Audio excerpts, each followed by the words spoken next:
Hello everyone, and welcome to the Center for Entrepreneurship's Q&A session. My name is Mackenzie Klin. My name is Brittany Garcia. And today we have a businesswoman and entrepreneur, Hazlon Shetmeyer, who is going to be discussing her consulting business, Grow My Grit, and sharing her entrepreneurial journey with us today. Welcome, Hazlon. Thank you. Glad to be here. Yeah, awesome. Why don't you tell us a little bit about yourself to get us started? Sure. So in terms of the theme for the program, my name is Hayes Shetmeyer. I have a consulting business. The company is Gritty Guru Company is the name of the company, but my website is growmygrit.com. The nature of the business, I got into it. I used to work at a center for treatment and development for kids with special needs. And in 2019, due to government cuts, 300 of us were laid off from our positions. And so having lost the best job ever, I decided to create the best job ever instead. And for me, the best job ever would be based on my 20 years of experience as a mentor at U of T. And in those conversations, I was reliably talking to students about identifying the strengths that they were bringing to difficult situations and really building something up around that strength. And so in deciding to start a company, I thought having those conversations for the rest of time would be amazing. So that would be the best job ever. That was my original thought. And then deciding the format or kind of the theme, a lot of people have referred to me as being gritty or someone that kind of gets things done. And I love word games. So I thought, okay, I'm going to use the word grit as the theme for having these conversations around figuring out what your default setting is when things get tough and then going from there. So what I actually do is get people to choose a G word, an R word, an I word, and a T word that actually define your grit. So we all have grit in the sense everyone has passion and perseverance for long-term goals, but my grit is probably entirely different than Mackenzie's, which is entirely different from Brittany's. And so my company is essentially built around those conversations. So the idea is once you know your grit, you've come up with your G word, your I word, your G, R, I, and T words. We talk about the grow phase. So you know your grit. The grow piece is really identifying, are you kind of gritty in one area, but not so much in others, particularly home, school, work, rest, and play. So where would you like to be more of this? Where would you like to bring more of this grit? So it might be that you're only comfortable at home, so maybe you want to do more at home. Maybe you got your grit covered at home and you want to try to be a little grittier at work. So that grow phase is really an opportunity to expand what you consider to be your grit. So we come up with strategies and ideas and places to try things out.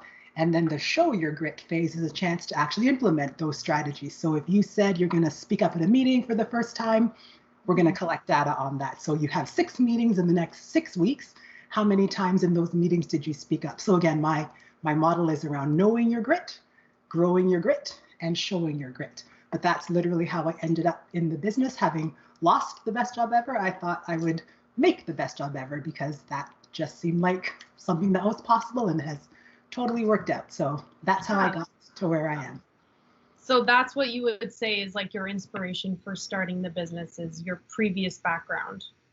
My previous background and having lost my job. The job I was in, I was there for 14 years and I thought I was a learning development consultant. So I thought it was my forever job. I figured I'd be doing this for the rest of time. But again, the government cuts really targeted staff who weren't providing frontline support. So my role was primarily supporting staff, and the funding cuts really just directed funds toward client needs. And so having lost that job, I would never have started my company if I had maintained my other job. But because that wasn't meant to be, I thought, okay, this is the new path. And so things just came to me and I delivered, and then people around me made things happen, and that's how I ended up here. So the idea, definitely my experience was where I chose to start building the company, but I only ever even thought to start a business when I lost my job. Yeah, definitely scary. Speaking of obstacles, just touching on your point, I wanted to know, have you experienced any obstacles with your business along the way, like maybe when you first started out, up until now? Yeah, absolutely. Obstacles are inevitable. It's how you interact and how you navigate the obstacles. So for starters, that idea of, okay, losing the best job ever, designing the best job ever, what is my best job ever? So my first time around ended up working. But for me, the first obstacle was deciding what I wanted to do. Did I want to apply for another job at another organization in the same corporate setting, or did I want to try something on my own? That was the first obstacle. And then deciding how to offer services. To Mackenzie's question, do I want to focus on one-to-one conversations all the time, or do I want to develop a concept that can be applied at the group level as well? And is it small groups, large groups, kind of the motivational speaker end to it, because it may just be a 2 or 3 hour talk that I deliver that's with people I'll never see again. But again, that idea of celebrating the strength that you reliably bring could happen in a 200-person auditorium. So again, the second obstacle was deciding how do I do what I want to do with individuals as well as groups, and then looking at the different sizes of groups.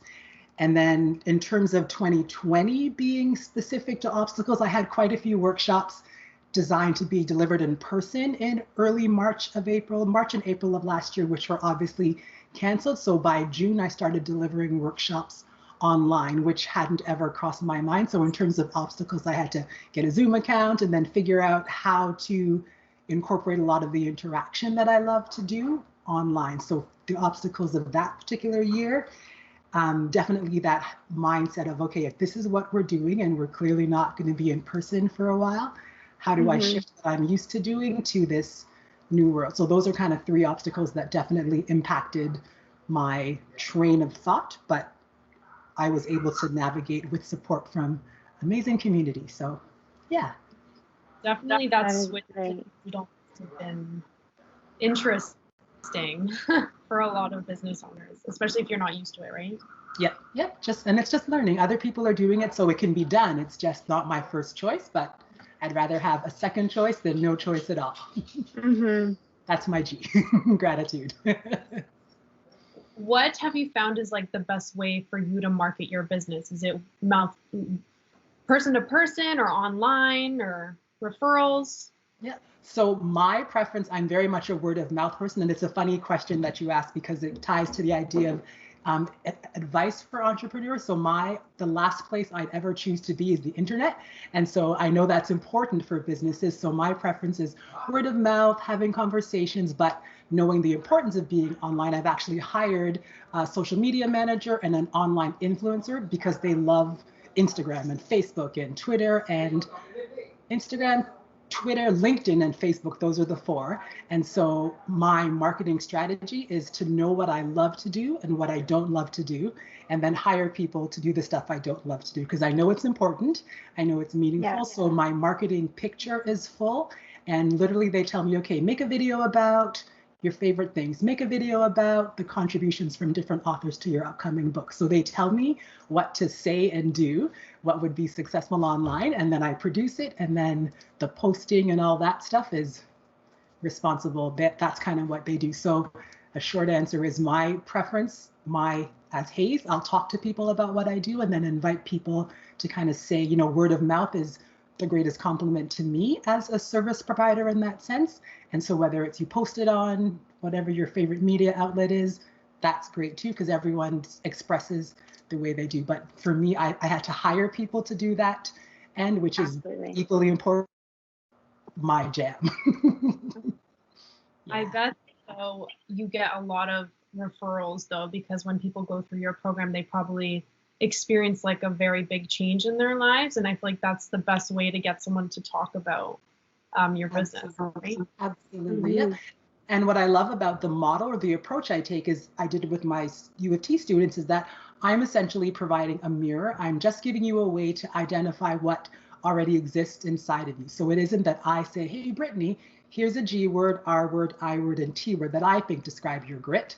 I'm giving you an opportunity to stop and think about past experiences or stop and talk to someone. So it's totally specific to you because you developed it. And a lot of people have said, I've never, I know I'm tough, or I know I'm capable. I know I've navigated obstacles, but I've never really thought of the specific approach I take. So as much to your point, Mackenzie, that people get excited about working with me per se, they're equally excited about additional insight. So I often say that I'm in the business of self-exploration and self-discovery, because that's really, it's about you at the end of the day and your willingness to dig a little deeper and ask yourself questions and then share your answers so that there are even more questions that come up. Yeah. What would you say, Hayes, is the top skill for an entrepreneur to have? The top skill would be openness to experience. I feel as though in my adventure so far, there are things I did not expect to happen. There are things I did not know were even possible. So openness to experience and thinking out loud, it's kind of a combination of those two. So I say, even when I started, 4 days after getting the news of the layoffs, I happened to be having dinner with a friend and said, you know, one of the things I could do is start a business. She said, why not? And I said, why not? So that first thing was, okay, open to experience. I could do this. And then I had some friends who ran a business and said, okay, can we sit down for a lunch and you just tell me how it's going? And that's how I learned about web.com as a web service provider. So that's how I ended up choosing where my website is being hosted. Another friend said, oh, you're talking about grit. I'm sure you've heard of Angela Duckworth. And I said, I have not. She said, oh, she's an academic and wrote a seminal book on grit. So I went and read that book, and that's a lot of what I've introduced to. So openness to experience, I think, and thinking out loud, because there's so much out there that so many resources are available if you invite people to send those resources your way. So thinking out loud and then being open to what comes back. I often say I have this giant basket of blessings and things just keep falling into it and it's just overflowing and I just keep putting in my pockets and like, yeah, so openness, openness and openness with here and then openness to thinking out loud. Yeah. And what would you recommend to any current or future entrepreneurs, like activities they should do every day for personal growth or for their business? Yeah. So I thought about this question because I remembered I saw it on the list in advance, which is always a great way to help an interviewee prepare. And I thought 3 things that I reliably do around the business are, I say, know your limit and work within it. So getting to that point of recognizing all the different responsibilities there are in running a company. Which ones do I love? Which ones do I love a little less?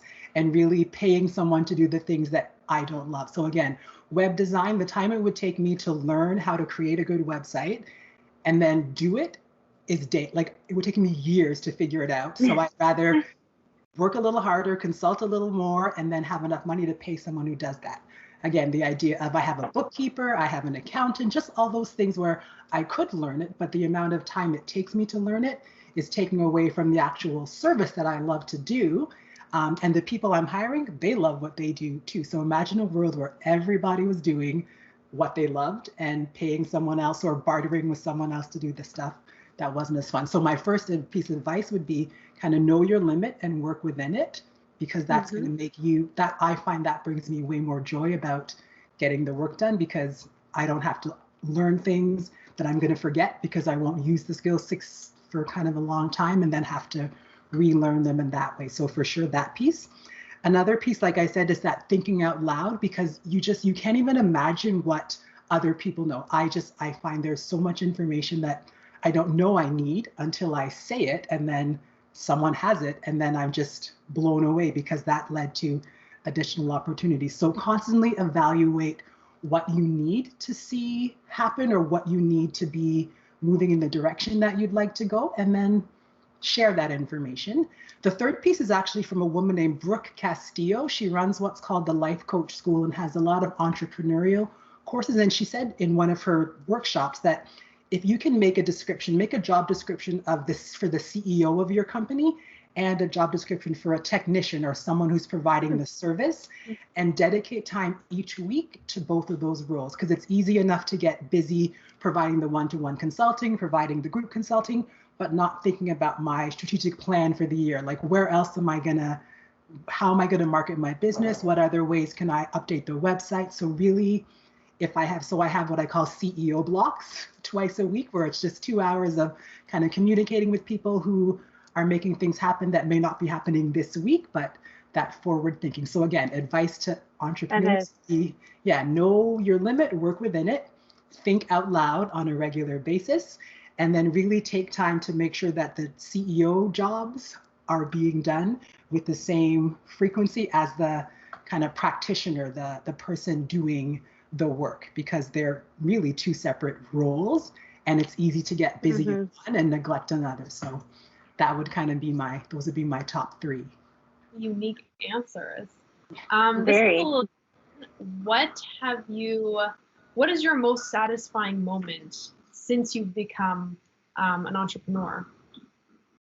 Without doubt, people seeing themselves the way I see them. So I love when people get their awesomeness. I love interacting with people, watching them articulate that they in fact have reliably bring a lot to a difficult situation and can use that going forward. So that for sure is you get it, like yes, you see you the way I see you is my light bulb. Like every time, just some people need 5 minutes to pick their words, some people need 5 days, but at the end it's just this, people sit a little taller and they're like, you know what, when this came up with my family, I walked through my grit, I was able to manage this. Or, you know, my tea, I really want to focus on time everywhere because I can. So my yes is literally just, you see you the way I see you.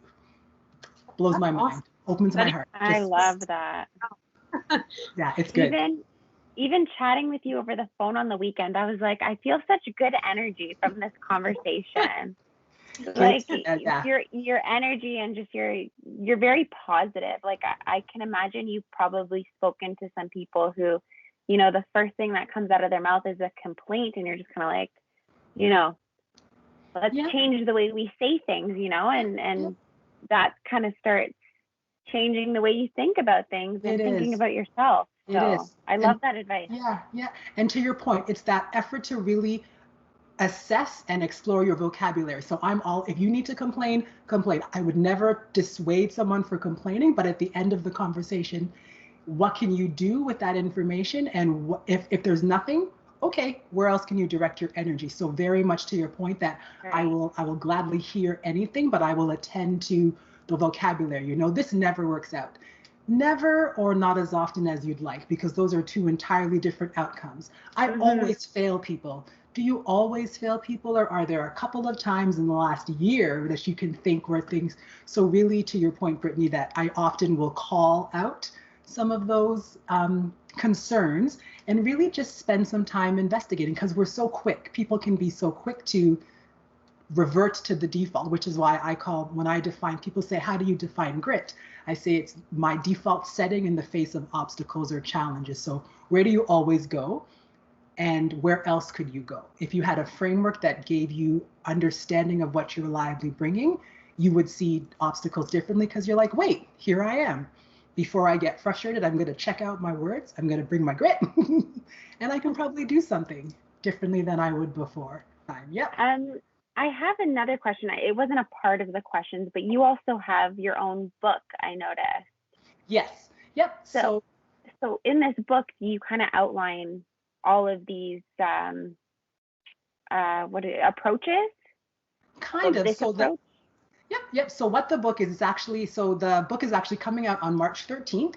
And the idea is I've given my grit growth guide. So that tool that I use with clients, I've given it to 16 family members and friends and invited them to complete it for themselves. When I consult with people, there's a bunch of questions I ask you if you choose to do the know phase, know your grit. Then there are some questions around grow your grit and some questions around show your grit. So the book the first half is a workbook where you, as whoever buys the book, can complete your own grit growth guide and get a sense of what that looks like for you. And then the rest of the book is 16 different compasses or grit descriptions, and then people's experiences with that. So the idea is that all people have, for the most part, can come up with the G word, R word, I word, and T word. My website has a grit grid, I call it. If you can't think of words, go to growmygrit.com and then /grit grid. There are hundreds of words there, but ultimately I asked 16 people. I got 16 different combinations of words back and 16 different stories of what that meant. Some of them are kind of 1 to 2 pages. One, I think, is 19 pages. So even in that opportunity, the same tool produced entirely different opportunities. So in the sense that there is wisdom in that other people have done this, different people, different ages, different races, different kind of cultural backgrounds.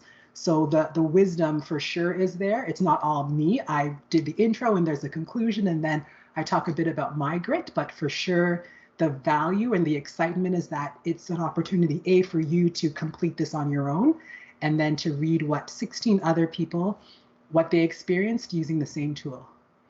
That is such a big milestone to have written a book and put so much work into it. So congratulations. I can't wait to see it come out. Yeah. One of my last questions is, where can Humber students, alumni, or people from the Center for Entrepreneurship community find you for more information? Yep, so the best place is my website, growmygrit.com. And then again, I have an active social media presence at Grow My Grit on Instagram or on Facebook. Twitter and LinkedIn are the 4 platforms that everyone kind of goes to, but the website is probably the best place for kind of what's up and what's new. And final question, do you have any closing remarks for viewers?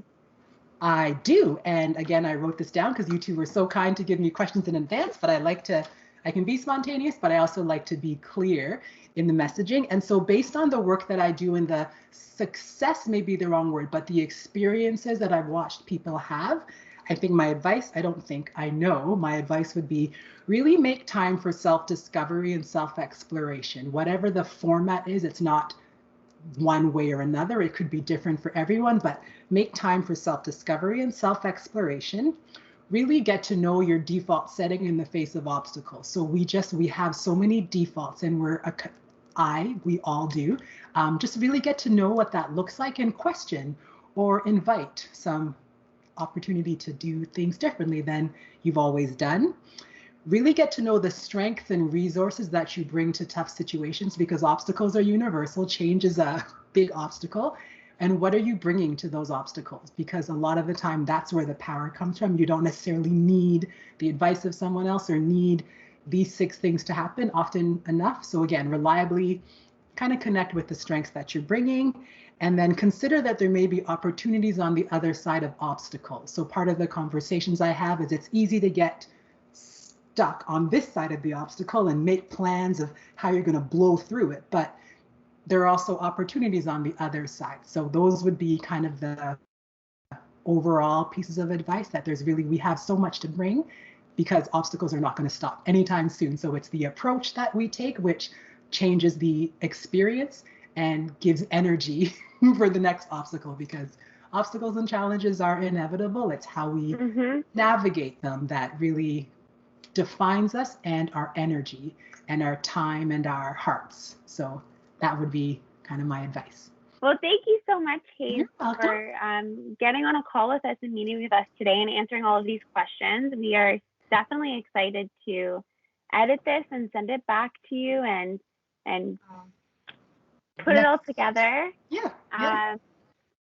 I know you've mentioned your website a bunch of times, so we'll make sure that's included. But for anyone who is watching, please show Hayes some support and check out her website and follow her on social at Grow My Grit.